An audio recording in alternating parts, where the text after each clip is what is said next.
ကဲဒီအကြောင်းအရာကိုအသေးစိတ်ဆက်တင်လေးလာကြည့်လိုက်ကြအောင်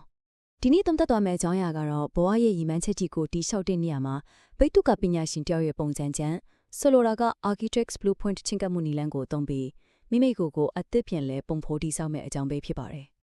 ရည်မှန်းချက်ချမှတ်ခြင်းဆိုတဲ့တော်တော်လေးရှော့ထွေးလာတဲ့ကိစ္စကြီးကိုရှင်းလင်းလွယ်ကူတော့အောင်ကျွန်တော်တို့အတူတူဖော်ထုတ်ဆွားကြပါမယ်ရည်မှန်းချက်တစ်ခုကိုတေချာပေါအောင်မြင်အောင်ဘယ်လိုအုံမြင့်ချတိဆောက်ရမယ်ဆိုတာဟာဒီလေးလာသုံးသက်ချက်ရဲ့အဓိကတော့ချက်ပဲဖြစ်ပါတယ်ဒီနေရာမှာရင်စောစဉ်းစားကြည့်စေခြင်းနဲ့မေးခွန်းတစ်ခုရှိပါတယ်။တကယ်ပဲအသက်ရှင်နေုံတတ်ဖြတ်တတ်နေကြတာလားဆိုတာပါပဲ။တချို့လူတွေဟာအတွေ့အကြုံပျော်ရွှင်မှုတွေဖုံးကွယ်ထားတဲ့ကြားထဲမှာရည်ရချက်မရှိပဲရောင်လေဖြစ်နေကြတယ်လေ။ကိုယ့်ရဲ့အနာဂတ်ခါကျူတင်သတ်မှတ်ထားပြီးသားလူများခံယူထားကြသလား။ဒါမှမဟုတ်တကယ်ပဲကိုမြတ်နိုးတဲ့ဘဝတစ်ခုကိုရှင်သန်ဖို့မနဲ့တိုင်းမှာတက်ကြွစွာနိုးထနေကြသလားဆိုတာဟာတကယ်ကိုအရေးကြီးတဲ့မေးခွန်းတစ်ခုဖြစ်ပါတယ်။ဒီမေးခွန်းရဲ့အဖြေကနေတဆင့်ကိုယ့်ရဲ့လက်ရှိအနေအထားကိုပြန်ပြီးသုံးသပ်နိုင်မှာပါ။ဒီချက်ကတကယ်ကိုပြောင်းမြောက်စွာသရုပ်ဖော်ပြောင်းနေပါတယ်။အဲ့ဒါကတော့ရှင်တန်ယုံတက်ဆိုတဲ့ existing နဲ့အသက်ဝင်စွာနေထိုင်ခြင်းဆိုတဲ့ living တို့ရဲ့ကွာခြားချက်ပါပဲ။ရှင်တန်ယုံတက်ဆိုတာဟာလာဟာပြင်ကြီးလိုဟာလာဟင်းလင်းဖြစ်နေပြီးဘဝကပေးလာသမျှကိုပါမဆိုလက်ခံလိုက်တဲ့အခြေအနေမျိုးပါ။ဘာရည်မှန်းချက်မှမရှိပဲအချင်းကုန်သွားယုံတက်ဖြတ်တန်းတာပေါ့။ဒါပေမဲ့အသက်ဝင်စွာနေထိုင်ခြင်းဆိုတာကတော့လုံးဝကိုကွာခြားသွားပါပြီ။ပြည့်စုံကြွယ်ဝမှုကိုခံစားရပြီးကိုယ်ပိုင်အခွင့်အလမ်းတွေကိုကိုယ်တိုင်ဖန်တီးရယူဖို့တက်ကြွစွာရွေးချယ်တဲ့အခြေအနေမျိုးဖြစ်ပါတယ်။ဒီလိုအသက်ဝင်စွာနေထိုင်ဖို့အတွက်ဆိုရင်ခိုင်မာတဲ့ရည်မှန်းချက်တွေတေချာပေါက်လိုအပ်ပါတယ်။ဒီတော့ကျွန်တော်တို့လေ့လာသွားမယ့်အဆင့်ဆင့်လမ်းပြမိပုံခဲ့ပါရီလဲဆိုတော့နံပါတ်1စိတ်ကိုပတူဆက်လွတ်တစ်ခုလိုရှင်းလင်းခြင်းနံပါတ်2စစ်မှန်တဲ့ရည်ရွယ်ချက်ကိုရှာဖွေခြင်းနံပါတ်3စညစ်စာအနာဂတ်အမြင်ကိုပုံဖော်ခြင်းနံပါတ်4လက်တွေ့လှုပ်ဆောင်နိုင်မဲ့ရည်မှန်းချက်များချမှတ်ခြင်းနဲ့နံပါတ်5အသေးစာအလေးချင်းလီများရဲ့စွမ်းအားဆိုပြီးအဆင့်5ဆင့်ပါဝင်ပါတယ်။စိတ်ရှုပ်စရာတွေကိုဖယ်ရှားပစ်တာကနေနေ့စဉ်အလေးအကျင့်လေးတိစောက်ခဲ့အထိစနစ်တကျသွားမဲ့လမ်းကြောင်းပဲဖြစ်ပါတယ်။ပထမဆုံးအပိုင်းတစ်ခုဖြစ်တဲ့ပက်တူစာအလွတ်ဖန်တီးခြင်းတနည်းအားဖြင့်အဟောင်းများဖြိုဖျက်ခြင်းဆိုတာကိုစတင်ကြည့်ကြရအောင်။ကိုအရှုံးပေးတတ်တဲ့အတွေ့အတိတ်ကမာလွေမှုတွေကိုဖယ်ရှားပြီးစိတ်ပိုင်းဆိုင်ရာပက်တူစာအလွတ်တစ်ခုကိုဘယ်လိုဖန်တီးမလဲဆိုတာလေ့လာသွားပါမယ်။အနာဂတ်ကိုရေးဆွဲဖို့အတွက်ပထမဆုံးလုပ်ရမှာကတော့အင်းရှိနေတဲ့အဆောက်အုံဟောင်းကိုအကောင်ဖြိုဖျက်ပစ်ဖို့ပါပဲ။အတိတ်ကမာယွင်းမှုတွေကိုခွက်လွတ်ပြီးမနာလိုမှုတွေအဖြစ်တင်မှုတွေဆိုရဲ့ဝင်ထုတ်ဝင်ပိုးတွေကိုဖယ်ရှားဖြစ်ပါမယ်။အဲ့ဒီနောက်မှာတော့ Reticular Activating System အတူကအဖြစ် RAS ရဲ့အလုပ်လုပ်ပုံကိုနားလည်ဖို့လိုလာပါပြီ။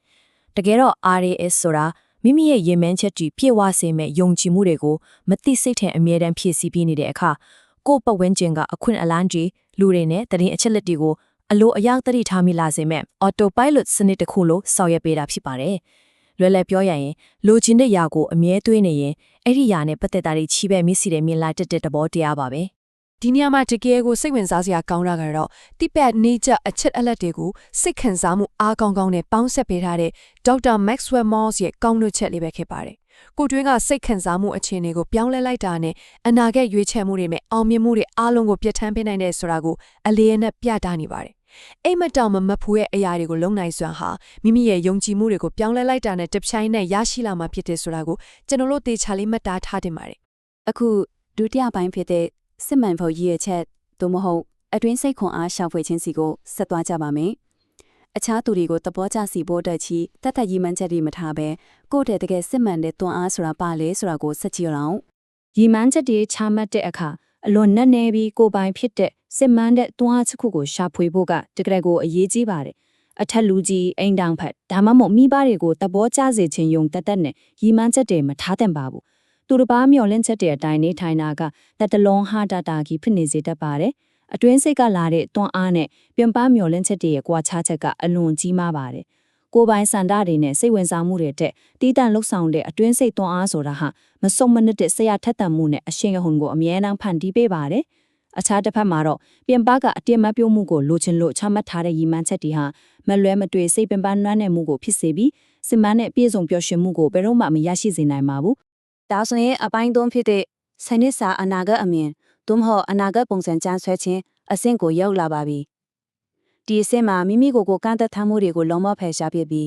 းနောက်10နှစ်အကြာကပုံမှန်နေ့တစ်နေ့ကိုပုံဖော်ဖို့လိုအပ်ပါတယ်။ဒီစနစ်စာအနာဂတ်အမြင်ထဲမှာဟန်ချက်ညီညီပါဝင်ရမယ့်ဘဝရဲ့အဓိကကဏ္ဍ6ခုရှိပါတယ်။အဲ့ဒါတွေကတော့ ငွေကြေးနဲ့လုပ်ငန်းခွင်မိသားစုနဲ့အိမ်ထောင်ဖတ်ရုပ်ပိုင်းဆိုင်ရာကျန်းမာရေးကိုယ်ပိုင်နဲ့စိတ်ပိုင်းဆိုင်ရာဖွံ့ဖြိုးမှုအားလာချိန်နဲ့တမန်ကြီးများပြီးတော့ရုပ်ပိုင်းဆိုင်ရာပုံဝန်းကျင်တို့ပဲဖြစ်ပါတယ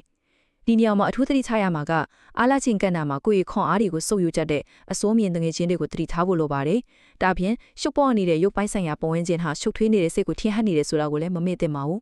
ယူပိုင်ုံတစ်ခုအနာဂတ်အမြင်တစ်ခုတိစောက်တဲ့နေရာမှာအာယုံခံစားမှုအသေးစိတ်အချက်လက်တွေပါဝင်ဖို့အရန်အရေးကြီးပါတယ်ဥပမာပြောရရင်မနက်ခင်းနေအောင်ချီနဲ့အတူနိုးထားလာတာကျမရဲ့နဲ့ညီညွတ်တဲ့ smoothie ဖျော်နေတဲ့အနံ့ကိုရှူရှိုက်မိတာဒါမှမဟုတ်ကြောနေစဲလေးဖွက်လိုက်တာမျိုးတွေကအစအသေးစိတ်ကြောက်ဖို့လိုပါတယ်ဘာကြောင့်လဲဆိုတော့မတိစိတ် subconscious ဟာတကယ်လည်းတွေ့ဖြစ်ရတဲ့စိတ်ကူးရင်ပုံဖော်မှုကြားကကွာခြားချက်ကိုမခွဲခြားနိုင်တော့ပါပဲဒီလိုအာယုံခံစားမှုတွေကိုအသက်ဝင်နေအောင်အထုံချူခြင်းကမတိစိတ်ကိုအကောင်းဆုံးလုံဆော်ပေးနိုင်ပါတယ်အခုဆိုရင်အပိုင်းလေးချစ်တဲ့လက်တွေ့လှုပ်ဆောင်နိုင်မယ့်ရည်မှန်းချက်များချမှတ်ခြင်းသို့မဟုတ်ဥမြင့်ချခြင်းအဆင့်ကိုရောက်ပါပြီအတွေးခေါ်ပိုင်းဆိုင်ရာအနာဂတ်အမြင်ကနေလက်တွေ့လှုပ်ဆောင်ရမယ့်အသေးစိတ်ရန်တရားတွေစီဘလို့ပြောင်းလဲရမလဲဆိုတာကိုအာယုံစိုက်ကြည့်ကြရအောင်ရင်မိုင်းချက်တွေဟာတေချာပေါက်တိကြရမယ်လက်တွေ့ကြရမယ်တိုင်းတာလို့ရရမယ်အချင်းအကန့်သက်ပါရမယ်အရေးကြီးဆုံးကတော့အမြဲတမ်းအပြုတ်သဘောဆောင်တဲ့ပိစုပန်ကာလအသုံးလုံးတွေနဲ့ပဲရေးသားသတ်မှတ်ရပါမယ်ရင်မိုင်းချက်တစ်ခုရဲ့တိဆောက်ပုံကိုအဆင့်3စနစ်ခွဲခြားကြည့်နိုင်ပါတယ်ပထမအဆင့်ကတော့ပြင်းပြတဲ့စန္ဒတွေဖြစ်ပေါ်လာစေဖို့စိတ်လှုပ်ရှားပွဲရပါကြောင်းလဲဆိုတဲ့အကြောင်းပြချက်ကိုရှာဖွေရပါမယ်ဒုတိယအဆင့်ကတော့လက်တွေ့လှုပ်ဆောင်ရမယ်ဘယ်လိုလုပ်မလဲဆိုတာကိုအသေးစိတ်ချမှတ်တာပါတတိယအဆင့်အနေနဲ့ကတော့မိမိမှာလိုအပ်နေတဲ့ချမ်းချင်မှုတွေကိုရှာဖွေပြီးကိုပံ့ပိုးပေးမဲ့အချံပေးအဖွဲ့တစ်ခုတိဆောက်ခြင်းအပြင်လိုအပ်ချက်ကွာဟမှုကိုပိတ်ပေးရမှာဖြစ်ပါတယ်။ဒါကြောင့်အရေးကြီးဆုံးအချက်ကတော့ရည်မှန်းချက်အကောင့်ထဲပေါ်တဲ့အဆင့်ကိုအနစ်ချုပ်ပြထားတဲ့ Dennis Whitley ရဲ့ဒီစကားစုပါပဲ။ရည်မှန်းချက်တွေကိုရှင်းရှင်းလင်းလင်းသတ်မှတ်ပြီးရေးချကရရှိပေးသားလိုမျိုးခန်းစားချက်တွေနဲ့ဒီနေ့ကိုအကျဉ်းချင်းအာရုံစိုက်ဖို့လိုပါတယ်။အထူးသဖြင့်ကိုယ့်ရဲ့ရည်မှန်းချက်တွေကိုမနက်တစ်ကြိမ်ညတစ်ကြိမ်အတန်ထွက်ဖတ်ဖို့ဟာအောင်မြင်မှုကို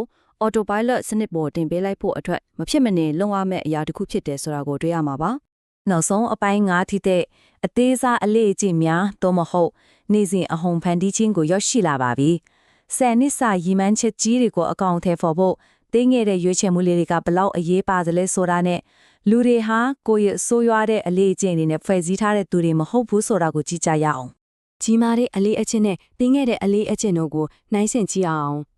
ဥပမာဒီနေ့9မိုင်ပြီးမဲ့ဆိုတာမျိုးကတကယ့်ကိုဝန်ပစ်စီးပါတယ်။အဲ့ဒီအစားဖက်နှက်စီးမဲ့ဆိုတဲ့တင်းငယ်တဲ့အလေးအကျင့်လေးတွေကပိုထိရောက်ပါတယ်။အသေးစားအလေးအကျင့်ဆိုတာဟာ1ပိုက်လေးချင်းကန်3ချင်းလုံးမယ်ဒါမှမဟုတ်စတကြောင်ရေးမဲ့ဆိုတာမျိုးအလွန်ကိုတင်းငယ်တာမှာဖြစ်ပါတယ်။ဒါမှပါအပင်ပန်းဆုံးအစိုးရဆုံးနေ့တွေမှာတောင်မှမပြတ်မကွက်လွယ်လွယ်ကူကူလှုပ်ဆောင်နိုင်မှာဖြစ်ပါတယ်။ဒီနေရာမှာနံပါတ်1ဆိုတဲ့အချက်လေးကအထူးမှတ်သားစရာပါ။အသက်ပြုလုပ်မဲ့အသေးစားအလေးအကျင့်တွေကိုတစ်ချိန်မှာအများဆုံး2ခုသာပြုလုပ်ခြင်းကအသင့်တော်ဆုံးအနေအထားဖြစ်ပါတယ်။ဒီထက်ပိုပြီးအလေးအကျင့်3ခု4ခုတပြိုင်တည်းစူးစမ်းမယ်ဆိုရင်တော့ရှောင်လွှဲလို့မရတဲ့ဆိုးရွားတဲ့နေ့ရက်တွေနေကြုံလာတဲ့အခါရာအလုံးကျရှုံးသွားတယ်လို့မျိုးအဖြစ်ရှိတယ်လို့ခံစားရမှုတွေကိုဥတီသွားစေနိုင်ပါတယ်။ဒါကြောင့်အကျင့်သစ်မွေးမြူရမှာ2ခုကနေပဲစတင်သင့်ပါတယ်။ကဲဒါလေးတွေဘလို့တိစောက်သွားလဲဆိုတာစက်ကြည့်ရအောင်။အလေးကျင့်တွေကိုတစ်ခုပေါ်တစ်ခုထပ်တင်ခြင်းဒါမှမဟုတ် habit stacking ဆိုတာဘယ်လိုမျိုးလဲဆိုတော